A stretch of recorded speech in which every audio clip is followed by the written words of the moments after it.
It's time for the Top 5. Welcome back to the Ultimate Dallas Sports Show. Time now for the Top 5 with a special look at the top 5 missing championships in DFW sports history. Obviously, we're talking about this because of the Stars, but I'm holding off on putting this recent group on the list for now. We'll see if they make it or not. This list will be ordered predominantly by how much missing out on the title affected the team's city and their legacies. Let's start out with number 5, one that probably doesn't hurt as much. The 1994 Cowboys, the first team post-Jimmy Johnson, let one get away at Candlestick in the NFC Championship game. Third straight meeting between the Niners and Cowboys produced another classic that was decided by a controversial no call between Deion Sanders and Michael Irvin. Had Dallas won, we'd probably be talking about a four-peat. Instead, it's the one for the 90s that got away and still angers Cowboys fans around here. But it's 5 because the 90s Cowboys were a dynasty. At number 4, Dez dropped it.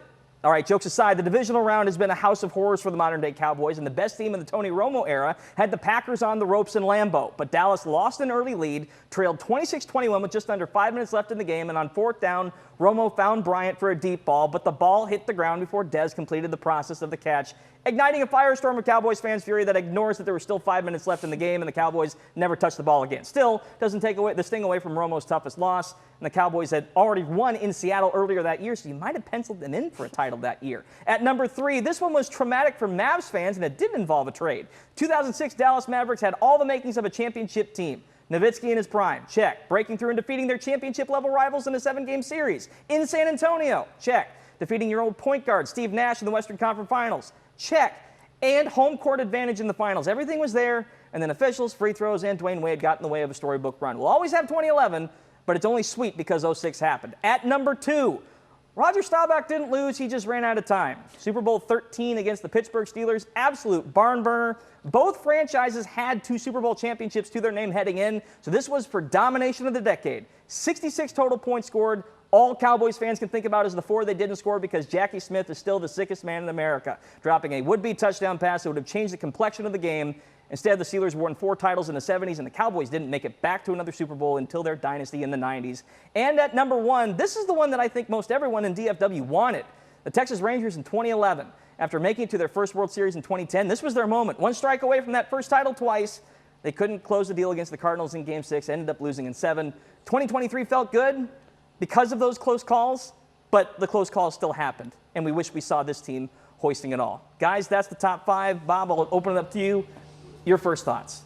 No, I love your list. It's a great study. I would say the 81 Cowboys come to mind with the Dwight Clark catch.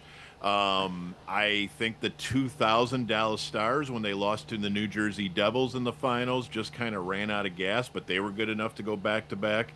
And the 2010 Rangers never get mentioned, probably because the Giants smoked them pretty good in the World Series. But I love that team with Cliff Lee and just the first time they won the pennant. So I think your list is great, and I just wanted to throw those 3 teams in there too. Real quick on the Niners one, because I grew up watching the catch. It took me 10 years of seeing that play to learn that Dallas actually had a possession afterward. So that's just another example of how history changes the course of how you view certain plays. Michelle, your thoughts? Yeah, I think you nailed it with number 1, especially given the fact that we're just coming off of this Cardinals-Rangers series this season. They talked about that game or that series multiple times throughout this 3-game stretch to get so close, like to be in that predicament. The number of times that they were, it's crazy. And so I don't think anything in DFW could ever top that. It's tough to be that close and not get over the edge. The question now is, though, do you put this Stars core on this list? I feel like there's an argument to be said that when you're this close 3 straight years, that they should be, Bob. Yeah, to me, I'll go back to I just think Edmonton's better, and if you can say I just think another team's better, then it's tough to say, this is a championship that got away. So I would leave them off the list personally. Yeah, I'm kind of feeling the same way, and a lot of that has to do with just the guys that they played. Yeah. Sometimes that's how it works. Bob, thank you so much for joining us in the Ultimate Dallas Sports Show. We really appreciate it. Coming up next, always fun. We are wrapping up with Michelle's final take.